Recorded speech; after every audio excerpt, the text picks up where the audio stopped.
He's coming soon.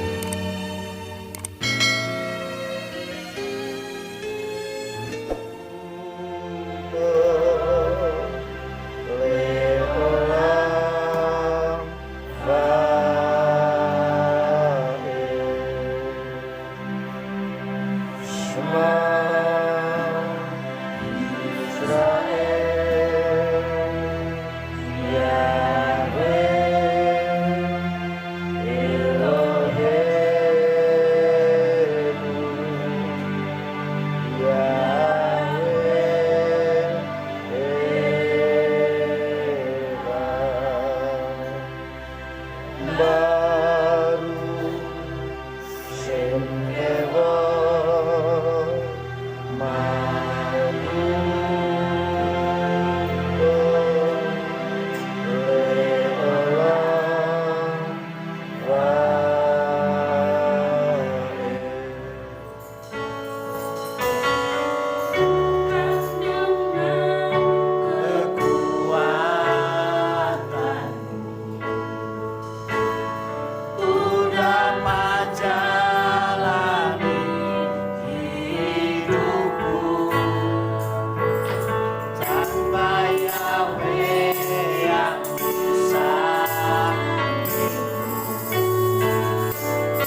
dipisahkan oleh mereka.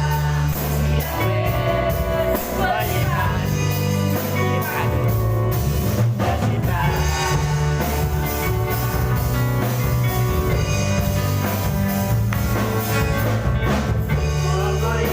Hasil cinta yang dipisahkan oleh mereka. Yahweh berikan padu bercinta.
firman Aba Yahweh. Baru ata Yahweh Elohim melech haolam, baru ata Yahweh Elohim melech haolam, asal kitsanu bemisote lebanim. Yusim ka Elohim ke Efraim bagaimana seyisimai ke Sarahif ka Rahel. Bapa, kami tetap berserah berseru kepadamu buat anak-anakmu sekolah Sabat, baik yang ada di ruangan ini maupun mereka yang mengikuti live streaming di rumah mereka masing-masing. Kami berdoa buat mereka semua Bapa, segala roh kutuk nenek moyang agamawi, keturunan kemiskinan, kecelakaan, maut, penyakit dan kebunuhan kami tolak usir demi nama Adonai Yeshua Mashiach. Biarlah yang ada dalam diri mereka yang kekayaan, kemuliaan, sukacita, damai, sejahtera, berkat melimpah, masa depan yang cerah bersama dengan Engkau. Tumbuh menjadi anak yang sehat, tumbuh menjadi anak yang cerdas, bahkan kecerdasannya 10 kali lipat dibandingkan anak zaman sekarang seperti Nabi Daniel. Bapa, memberkati mereka menjadi anak-anak yang takut akan Elohim. Terima kasih Bapa, sebentar kami merenungkan Dafar Elohim, urapi mempelaimu dan urapi seluruh kilatmu dengan urapan yang sama. Dan biarlah otoritas Aba Yahweh Elohim yang ada di tengah-tengah kami, karena kami siap mendengarkan Dafar Elohim demi nama Adonai Yeshua Mashiach. Amin. Ya, silakan duduk Bapak Ibu Saudara yang dikasihi oleh Tuhan. Ya, anak-anak sekolah Sabat bisa ke ruangannya. Ya. Shalom Aleichem. Apa kabarnya? Anak Tuhan. Ya, kita itu ya Bapak Ibu Saudara yang dikasihi oleh Tuhan, hari ini kita kembali dengarkan Dafar Elohim. Seperti apa yang sudah saya posternya kirimkan kepada Bapak Ibu Saudara, hari ini saya memberikan judul Dafar Elohim, yaitu rapture atau pengangkatan. Sudah siapkah kita kalau sewaktu-waktu yaitu terjadi pengangkatan, Saudara? Kita akan lihat dahulu Saudara yang dikasih oleh Bapak Yahweh. Rapture atau pengangkatan adalah sebuah istilah dalam eskatologi Kristen yang merujuk kepada peristiwa di mana Elohim memindahkan semua orang yang percaya dari bumi sebelum terjadinya penghakiman di bumi ini pada masa kesukaran besar. Jadi rapture itu apa? Sudah, rapture atau pengangkatan adalah sebuah istilah dalam eskatologi. Ya, Kristen yang merujuk kepada peristiwa di mana Elohim akan memindahkan semua orang percaya dari bumi sebelum terjadinya penghakiman di bumi ini pada masa kesukaran besar. Artinya sebelum terjadi kesukaran, anak-anak Elohim yang takut akan Tuhan akan terangkat lebih dahulu. Sampai di sini paham? Ya, kita akan lanjutkan, Saudara. Kita akan baca terlebih dahulu di dalam kitab suci kita, di dalam kitab ya, kita akan baca terlebih dahulu di dalam kitab suci kita, di dalam kitab 1 Tesalonika atau 1 Tesalonika. Kita baca dahulu 1 Tesalonika pasal yang keempat, ayatnya 13 sampai dengan 18. Saya bacakan, Bapak Ibu Saudara menyimak dengan baik. Dan aku tidak ingin kamu tidak mengetahui ya, tentang mereka yang telah meninggal, hai saudara-saudara, supaya kamu jangan berduka cita sebagaimana pula orang-orang lain yang tidak mempunyai pengharapan. Sebab jika kita percaya bahwa Yeshua telah mati dan bangkit, demikian pula Elohim akan membawa bersamanya mereka yang telah meninggal melalui Yeshua. Sebab kami mengatakan hal ini kepadamu dengan firman Tuhan, bahwa kita yang hidup, yang masih tinggal hingga kedatangan Tuhan, sekali-kali tidak akan mendahului mereka yang telah meninggal. Sebab dengan suatu seruan, dengan suara penghulu malaikat, dan dengan shofar Elohim atau sangkakala Elohim, dia akan turun dari Samayim atau dari surga. Dan orang-orang yang mati dalam Hamasya, mereka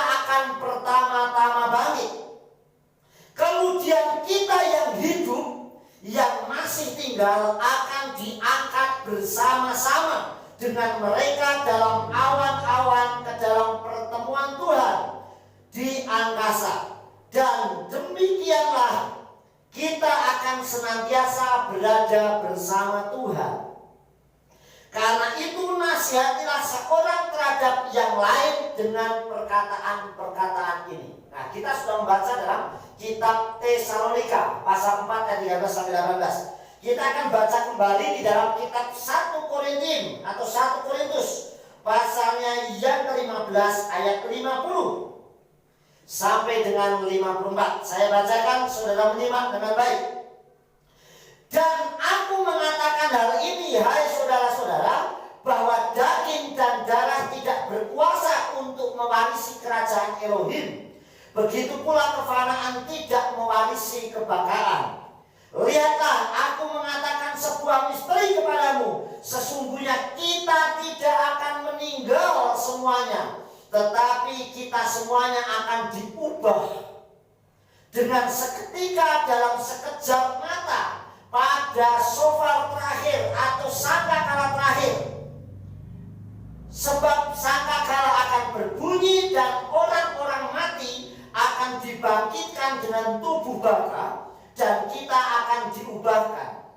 Sebab seharusnya lah yang fana itu mengenakan kebakaran, dan yang tunduk pada kematian ini mengenakan keabadian.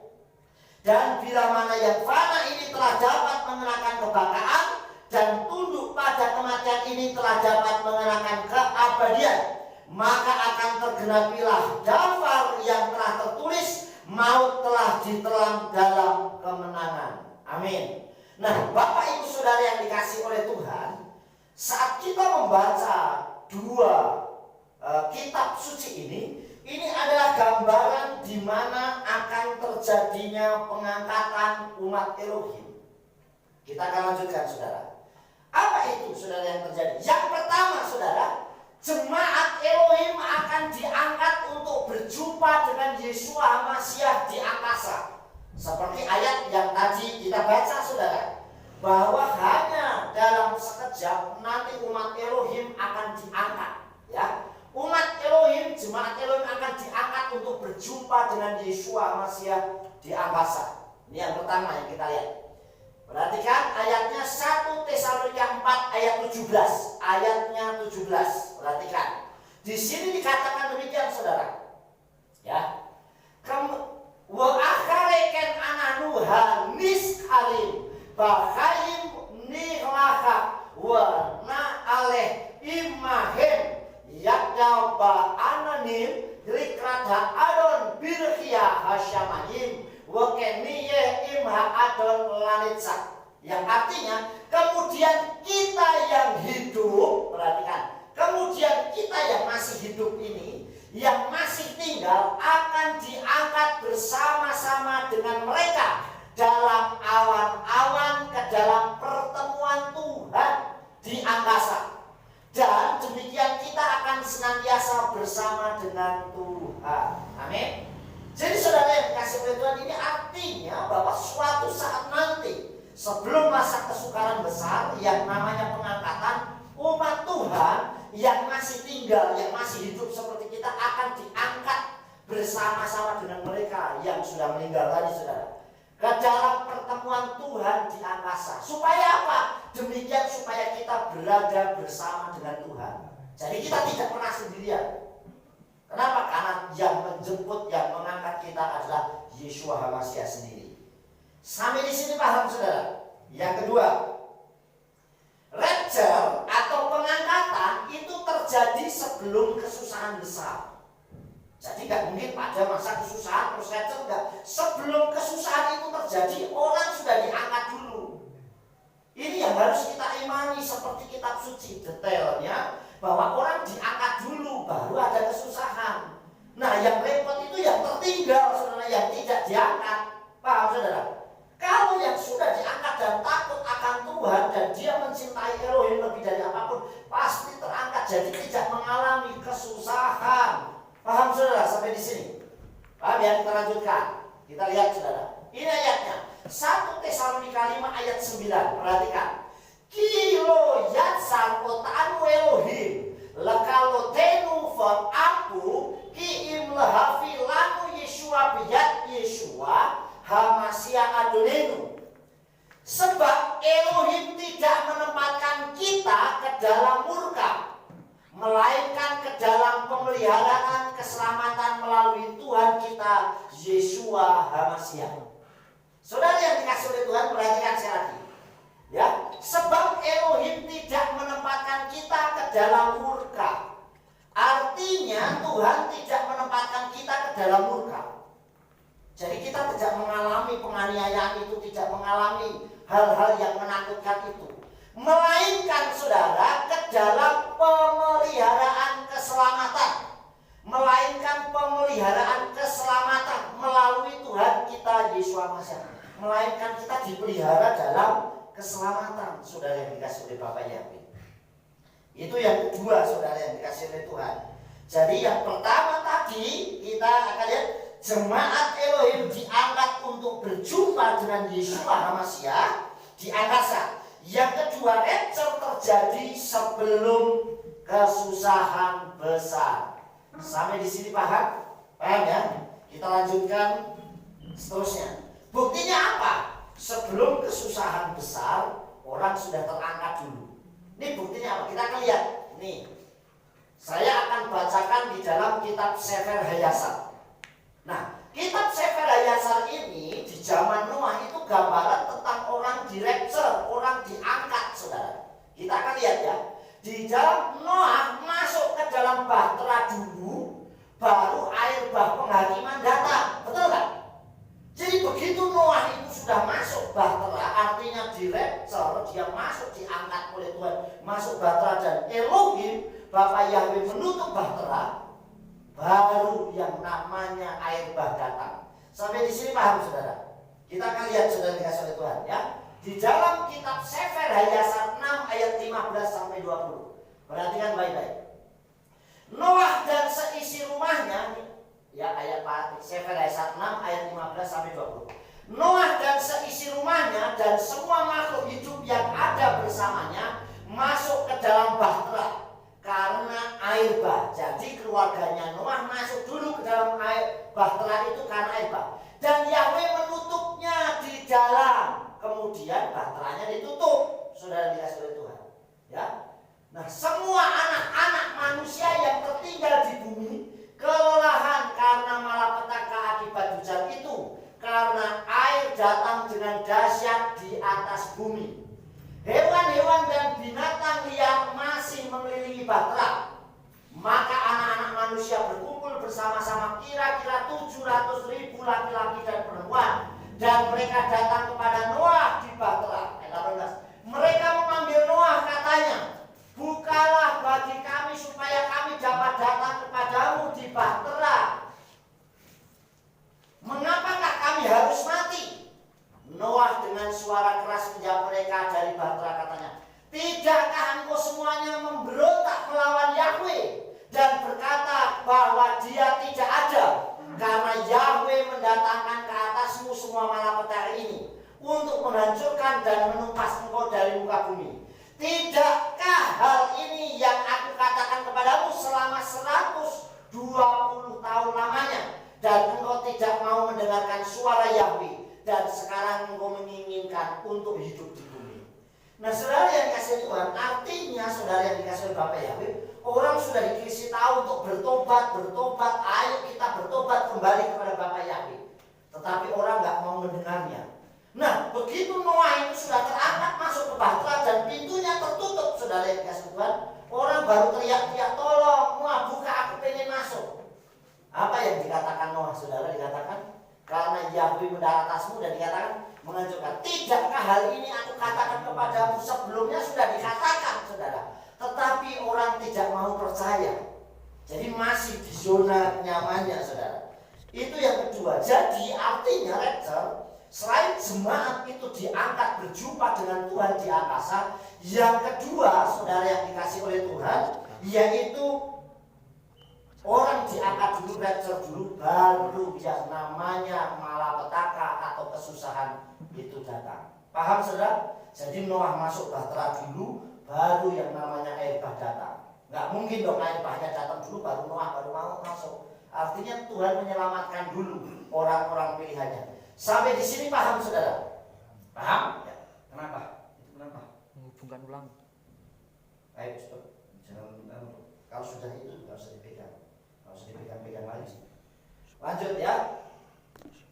Kita lanjutkan. Yang ketiga, ya. Rapture terjadi sebagai pembebasan umat Aba Yahweh dari masa kesusahan besar menjelang kedatangan Yeshua Mashiach. Jadi yang ketiga, saudara, rapture itu terjadi sebagai pembebasan umat Tuhan. Ini bukti kalau Tuhan mengasihi umatnya. Jadi orang di rapture diangkat itu ben gak mengalami penganiayaan. Paham saudara? Itu bukti kasihnya. Jadi pembebasan umat Aba Yahweh dari masa kesusahan supaya orang tidak mengalami susah. Supaya orang tidak mengalami kesusahan yang besar, saudara. Kita lanjutkan supaya kita paham, sudah dikasih oleh Tuhan. Ya, ini kita harus pahami dulu. Kita lanjutkan ya. Ya. Nah, kita akan lihat dulu tanda-tanda kedatangan Yeshua Mashiach. Sebenarnya tanda-tanda kedatangan Yeshua Mashiach itu apa sih? Supaya kita paham. Kita lihat dulu di dalam kitab Matai pasal yang ke-24. Matai 24. Kita akan baca dahulu Matai 24 ayatnya yang keempat. Ya, saya bacakan. Dan seraya menanggapi Yeshua berkata kepada mereka, perhatikanlah jalan, janganlah seorang pun menyesatkan kamu. Sebab banyak orang akan datang atas namaku dan mengatakan, akulah Hamasiah, dan mereka akan menyesatkan banyak orang. Dan kamu akan segera mendengar peperangan dan berita-berita perang. Perhatikanlah, jangan ketakutan, karena seharusnya lah semuanya ini terjadi. Tetapi hal itu belum kesudahannya. Karena bangsa akan dibangkitkan melawan bangsa dan kerajaan melawan kerajaan. Dan akan terjadi kelaparan dan wabah penyakit dan gempa bumi di berbagai tempat. Dan semua ini merupakan awal penderitaan. Kemudian mereka akan menyerahkan kamu ke dalam kesukaran, dan mereka akan membunuh kamu, dan kamu akan dibenci oleh semua bangsa karena namaku. Dan pada waktu itu banyak orang akan tersandung, dan mereka akan mengkhianati seorang terhadap yang lain, dan membenci seorang terhadap yang lain. Dan banyak nabi palsu akan dimunculkan, dan mereka akan menyesatkan banyak orang. Dan karena berlipat gandanya kedurhakaan, maka kasih kebanyakan orang menjadi dingin. Jadi mulai kasih itu hilang menjauh. Ini tanda-tandanya, saudara. Kita lihat dulu tanda-tanda menjelang kedatangan Yeshua. Ya, perhatikan. Yang pertama, banyaknya penyesatan terjadi. Kayaknya dikemas ini bagus, bener, apa itu betul. Tapi sebenarnya ini tidak benar, saudara. Makanya kita harus sangat selektif. Kita harus sangat tahu, harus paham. Kayaknya ini malaikat yang akan menjadi penolong, tapi ternyata justru bukan malaikat penolong. Jadi orang cuma memanfaatkan diri sendiri. Kemudian yang kedua, saudara, orang ingin menjadi pahlawan dengan mengatasnamakan Tuhan. Jadi supaya kelihatan dia penolong, jadi mengatasnamakan Tuhan, saudara. Nah, ini yang terjadi. Orang ingin jadi pahlawan. Banyak orang yang seperti itu, tapi untuk kepentingan pribadi. Kemudian akan terjadi peperangan, kelaparan, wabah penyakit, bencana, saling berkhianat satu dengan yang lain, membenci, durhaka, kasih hilang, dan lain-lain. Dan semuanya ini terjadi, saudara. Inilah yang terjadi, sehingga ini tanda-tanda. Nah, dari sekian banyak ini hampir semuanya sudah paham, saudara. Coba perhatikan, penyesatan terjadi banyak sekarang. Orang ketoknya benar mengajarkannya. Kemudian orang ingin menjadi pahlawan, kayaknya nolong tapi untuk kepentingan pribadi. Jadi ngambil keuntungan sendiri. Kemudian perang di mana-mana. Lah kalau sudah perang, ya mesti lapar, kelaparan, betul nggak? Karena orang perang itu nggak mungkin nggak kelaparan. Makanya kalau ada peperangan yang dibantu mesti logistik. Makanan-makanan dibantu untuk apa? Kenapa? Karena kalau orang perang nggak mungkin nanam, betul nggak? Orang perang nggak mungkin buka warung. Masa ini lagi perang-perang ini tembak-tembak di sini buka warung sembako? Nggak mungkin, mesti warung pun ditutup, betul nggak, saudara? Kemudian terjadi wabah penyakit. Nah, sekarang wabah penyakit itu Di mana-mana, saudara. Saudara dikasih Tuhan. Terus saling membenci. Saudara yang dikasih dulu, kalau saya lihat, kenapa kok saling membenci dan kasih itu mulai hilang? Dulu kalau murid, saudara, ketemu gurunya itu sopannya luar biasa. Betul nggak? Dan murid itu kalau sama gurunya takutnya luar biasa. Betul nggak? Dia kalau ketahuan nyontek atau bolos di kita sudah takutnya luar biasa. Sekarang murid lebih galak dibandingkan gurunya. Mulai saudara sama gurunya tidak menghormati. Kemarin saya lihat video, ada gurunya yang ditantang berantem di kelas, saudara. Wah, gurunya ditantang berantem, mau dipukulin. Dan teman-teman yang lainnya yang menjadi penonton malah membuat videonya, saudara. Ini sudah hilang. Kalau dulu tidak, gurunya kecil pun, murid-muridnya SMA itu gede, nggak ada yang berani sama gurunya. Itu dulu, saudara. Sekarang tidak, gurunya besar pun muridnya tetap nggak takut, saudara.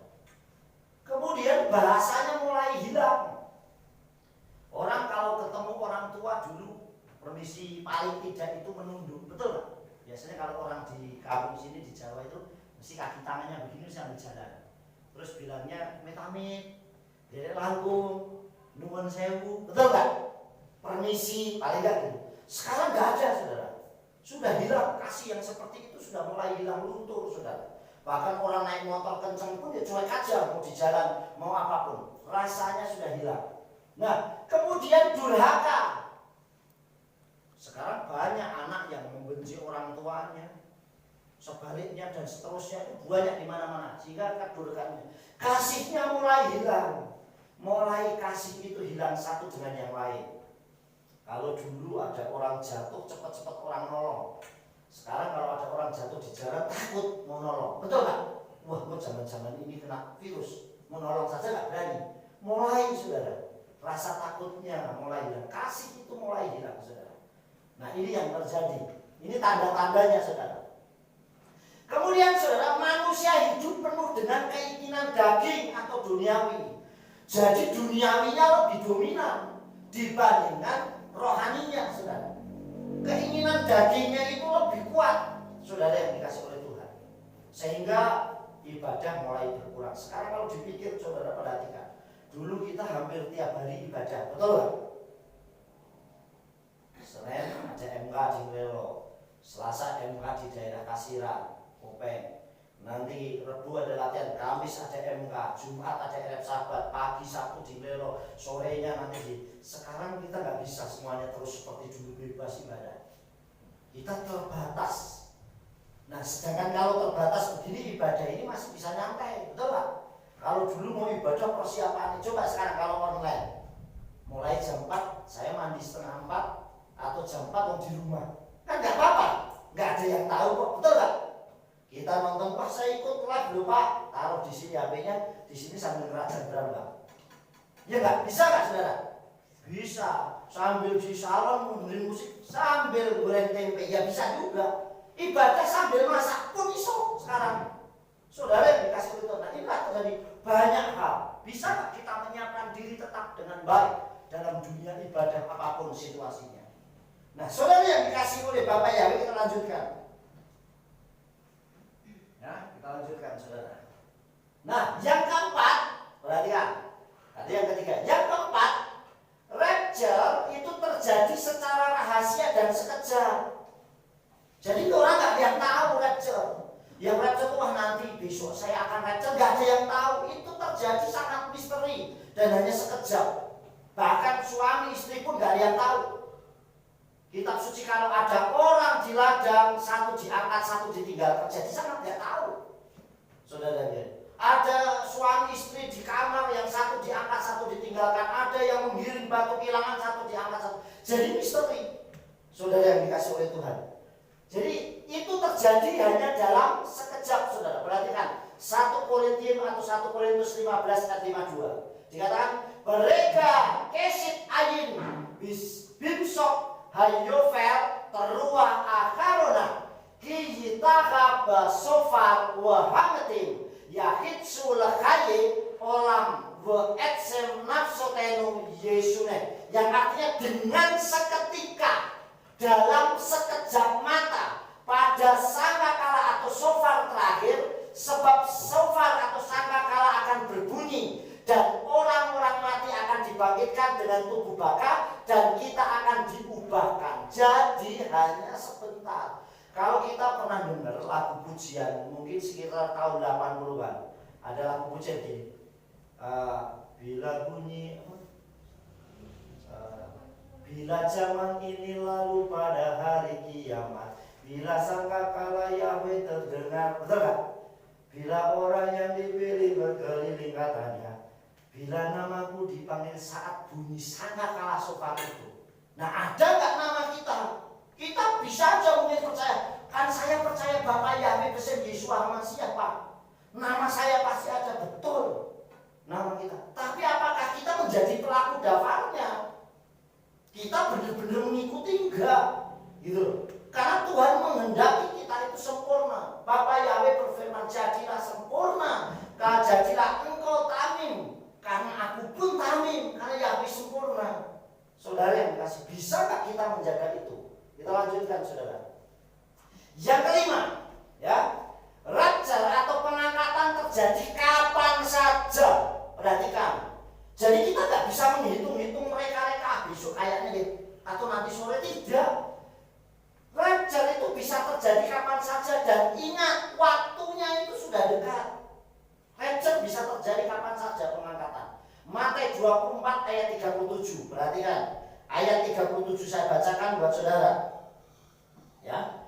Dan sebagaimana pada zaman Noah. Makanya kenapa kok kita melihatnya ke zaman Noah? Karena Noah itu gambaran tentang pengangkatan.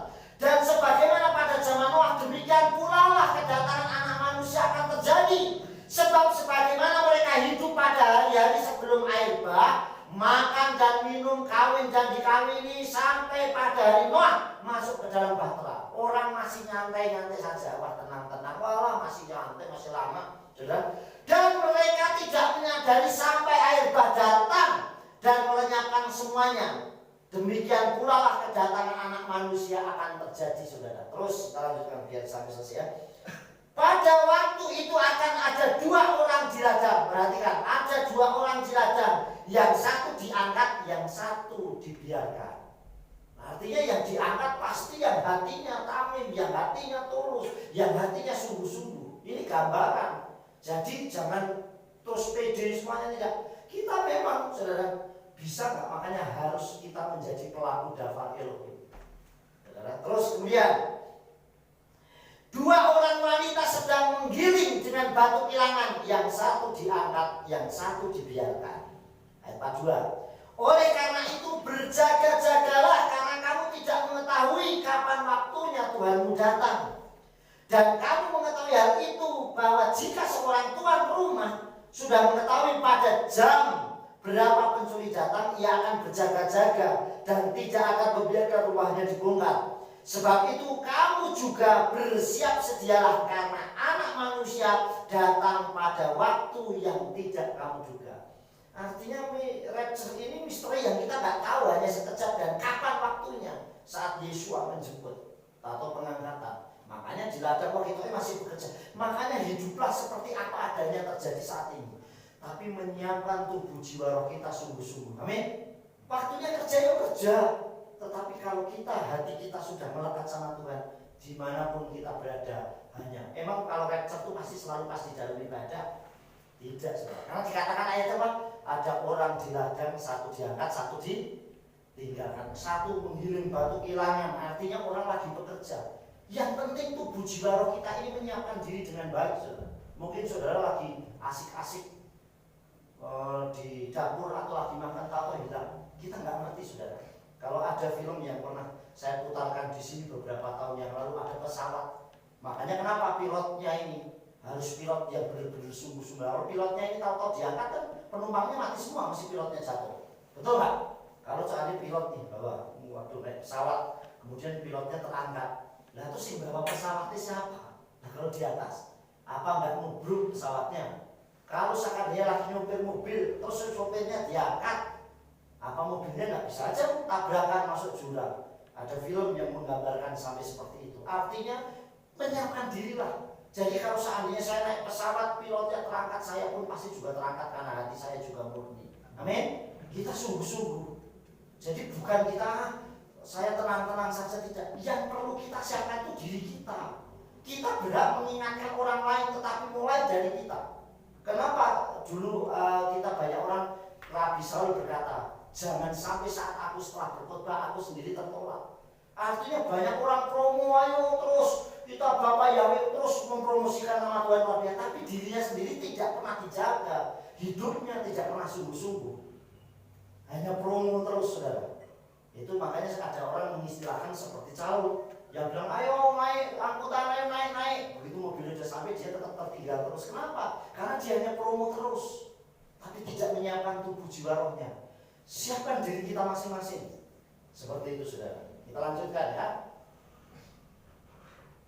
Nah, syarat untuk bisa mengalami rapture atau pengangkatan apa kira-kira? Syaratnya untuk bisa masuk dan kita bisa masuk dalam rapture. Jadi semua orang pasti, orang Nasrani, semua orang siapapun pasti anak-anak Tuhan pengen semuanya rapture. Tapi ada syaratnya untuk bisa masuk, kriterianya. Apa yang harus dilakukan? Yang pertama, saudara, menjaga terang dalam diri kita tetap menyala. Jangan sampai tubuh kita menjadi gelap. Ingat, saudara, ya. Artinya ini tetap menyala. Artinya kita bisa menjaga hidup kita benar, kudus seperti 5 gadis yang bijak, saudara. Matius 25 ayat 1 sampai 13. Jadi tubuh kita ini terang, sehingga setan ini mau nyari celah nggak bisa, saudara. Sekarang ini setan ini waktunya wis kepepet, paham, saudara? Begitu Yesus mau datang kan waktunya dia semakin singkat, makanya dia berusaha untuk nih orang yang tadinya sabar kok, mulai emosional, temperamen, mulai galak. Yang tadinya satu dengan doanya kuat, mulai doanya menjadi tawar. Yang tadinya mau ibadahnya rajin, mulai ibadahnya udah. Ini kan cara setan.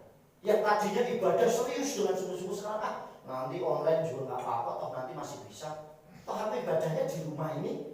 Paling enggak ibadah jam berapa? Jam 4. Nanti aku setengah 4 mandi dulu ya nggak apa-apa. Toh masih lama di rumah sendiri ini. Orang mulai nanti padahal ini setan kerja terus untuk semakin banyak dia untuk mengambil anak-anak Tuhan. Nah kita ini yang harus menyiapkan diri dengan baik. Jadi menjaga terang kita ini loh. Nah yang bisa menjaga terang ini diri kita sendiri. Kalau gembala, pendeta kan hanya memberi. Ayo sampai firman ini mengingatkan. Semuanya kembali ke diri kita sendiri, saudara. Oleh sebab itu menjaga terang kita ini tetap menyala. Artinya jaga hidup kita.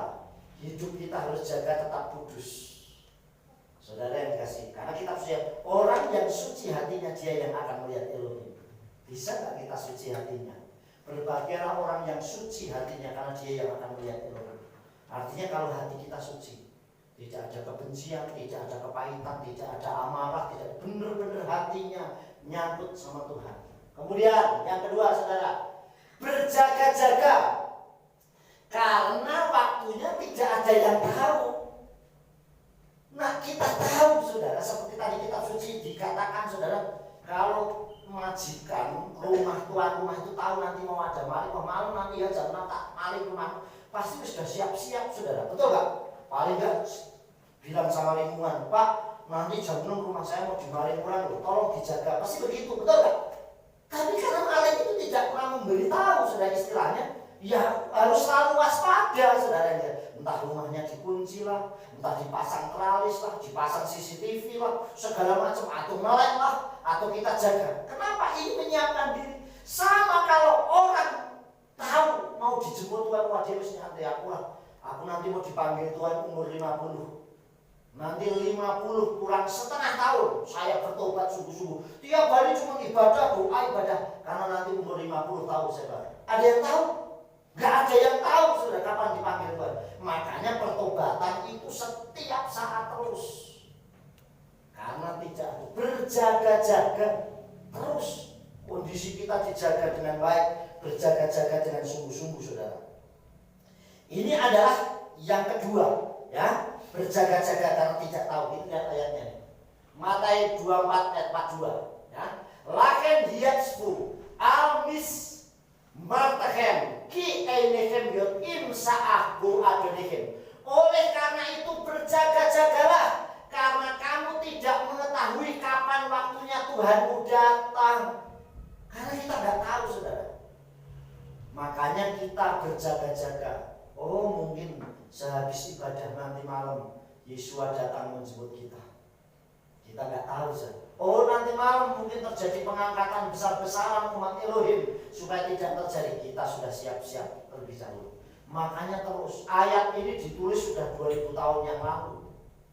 Dan kapan waktunya tidak ada yang tahu. Kita hanya diajar untuk selalu siap sedia. Amin. Kapan waktunya? Jadi waktu dipanggil Tuhan itu siap.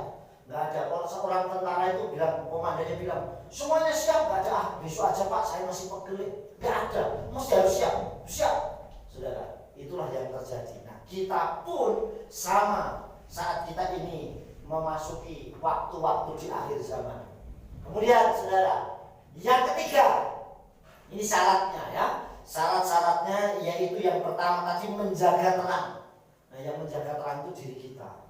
Saya nggak bisa paksakan, oh Bu Gembala kamu harus begini. Nah, yang lakukan dia sendiri.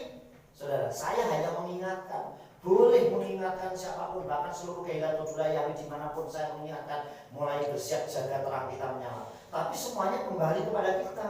Ada orang dikasih tahu tentang nama Bapak Yahweh, Pak Tuhan kita itu benar. Dia kalau nggak percaya di kamus, ini nama Tuhan kita itu yang benar. Tuhan huruf besar semua salinan dari Tuhannya Israel, namanya Yahweh. Wah, oh iya benar ya Pak, betul ini saya akuin ini, benar setuju saya. Kemudian apa yang terjadi? Pulang. Begitu pulang, mungkin orang tuanya lah, mungkin anaknya lah, mungkin istrinya lah, mungkin yang lain. Ah itu tuh sesat gak bener, mulai takut. Nah kembali ke pribadinya, betul gak? Yang bisa menyelamatkan dirinya, tahu kebenaran dirinya. Tugas kita hanya memberitahu. Tidak bisa saudara kita memaksakan orang lain. Makanya kita suci ajarkan ada 2 orang di ladang. Artinya pasti gak mungkin 2 orang gak saling kenal. Pasti 2 orang itu saling kenal, gak ada orang kerja duduk diem-dieman, enggak, mesti ngobrol. Ada 2 orang menggiring batu kilangan, mesti gak ada orang 2 orang kerja gak kenal, pasti saling kenal. 1 diangkat, artinya semua pribadi bertanggung jawab terhadap dirinya sendiri. Tetapi sebagai gembala saya bertanggung jawab buat umat Elohim. Amin. Tugas saya memberi informasi, tugas saya menyampaikan daftar, selebihnya kembali dicerna masing-masing. Amin. Saudara dikasih Tuhan, sama saudara dikasih Tuhan. Kalau ada orang saudara, coba kalau ada polisi, ada orang ketangkep mencuri, ya, atau saya beri gambaran sesuai kitab suci aja. Ada orang ketangkep basah berzina. Kemudian orang Farisi, orang-orang ahli kitab datang kepada Yesua. Guru, ini perempuan ini aku ketangkap basah dia berzina. Menurut hukum Mose, dia harus dirajam, dilempari batu sampai mati. Kemudian Yesua ngomong, saudara, jikalau engkau tidak berdosa silakan lempari. Wah, akhirnya mereka takut karena mereka tahu berdosa juga. Pergilah satu persatu. Kemudian Yesua ngomong, lu kemana mereka? Mereka pergi. Kemudian Yesua ngomong, aku juga tidak menghukummu, tapi jangan berbuat dosa lagi. Kira-kira saat kembali kalau itu terjadi di dunia zaman sekarang, bisa nggak dia berbuat dosa lagi? Bisa saja, karena itu kembali. Tapi tugas Yesua yang mengingatkan, paham saudara? Ada orang ketakuan digebukin, mungkin mau mencuri atau apa, terus gitu. Untuk selamat dia, Pak saya minta maaf ya udah. Tapi jangan diulangi ya, ulanglah dia. Kira-kira dia bisa berbuat lagi nggak? Bisa saja. Nah itu kembali ke pribadi kita. Tapi tugas kita memberikan informasi. Tugas kita tetap mengingatkan, bukan memaksakan. Kalau kita memaksakan, ya harus ngawasin terus kemanapun dia pergi, saudara. Inilah yang terjadi, ya.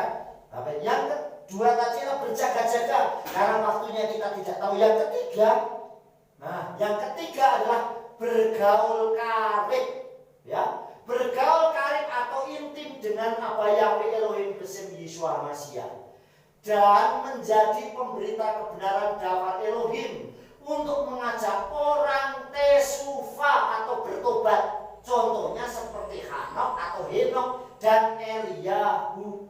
Henok atau Hanok itu rapture, dia diangkat oleh Elohim. Kenapa dia diangkat? Karena dia bergaul karib dengan Tuhan. Kenapa Eliyahu juga diangkat? Karena dia bergaul karib intim dengan Tuhan, dengan Bapak Yahweh. Kenapa Noah dirapture dia masuk bahtera? Karena dia bergaul dengan Tuhan. Amin. Dia bergaul karib dengan Elohim. Nah kadang kita masih egois, ego kita masih muncul. emosi kita masih muncul, amarah kita masih muncul. Bisa nggak kita tetap menjaga? Saudara yang dikasih oleh Bapak Yahweh, inilah bergaullah kalian dengan Tuhan. Henok, kitab suci katakan, dan Henok bergaul kalian dengan Elohim, maka dia diangkat dan tidak ditemukan kembali. Kemudian dikatakan juga di dalam kitab suci, Noah itu bergaul dengan Elohim. Dia orang yang saleh, orang yang bergaul, artinya benar-benar hubungan. Nah, hubungan ini tidak ditunjukkan orang, wah itu Pak, itu luar biasa. Kalau doa luar biasa, saya lihat, wah luar biasa, puji-pujian luar biasa. Tidak seperti itu. Tapi bagaimana hubungan pribadi kita sama Tuhan? Amin. Saya bisa saja menginstruksikan, Bapak Ibu Saudara kasih Tuhan, mulai besok doa pagi sungguh-sungguh, jam 4 dimulai. Tapi apakah saya selalu tahu saudara doa pagi apa tidak? Nggak tahu saudara. Itu kembali ke pribadinya. Paham saudara? Artinya hubungan intim itu ditentukan diri kita sendiri sama Tuhan. Bergaul karib atau intim dengan apa yang Elohim pesan Yesus Masih dan memberi jadi pemberita kebenaran. Tugas kita memberitakan kebenaran, yaitu daftar Elohim saudara, bukan yang lain. Jadi mari pesan daftar Elohim buat kita semua. Persiapan diri kita dengan baik untuk kita siap rapture, menyongsong kedatangan Yesus Masih yang kedua kali. Supaya apa? Saat kita sudah rapture, kita sudah diangkat oleh Tuhan, kita tidak melihat kesusahan yang besar. Amin. Tidak melihat penganiayaan yang besar. Kenapa? Dan itu kembali kepada diri kita sendiri. Yang terakhir, saudara bangkit berdiri. Yuk kita baca bersama-sama. Yuk kita baca bersama-sama dengan suara yang keras ya. Sudah siap? 1, 2, 3. Jaga kesucian hati dengan kesufah kepada apa Yahweh Elohim untuk siap menghadapi pengangkatan berjumpa dengan Yesus Masih. Haleluya, amin. Yes.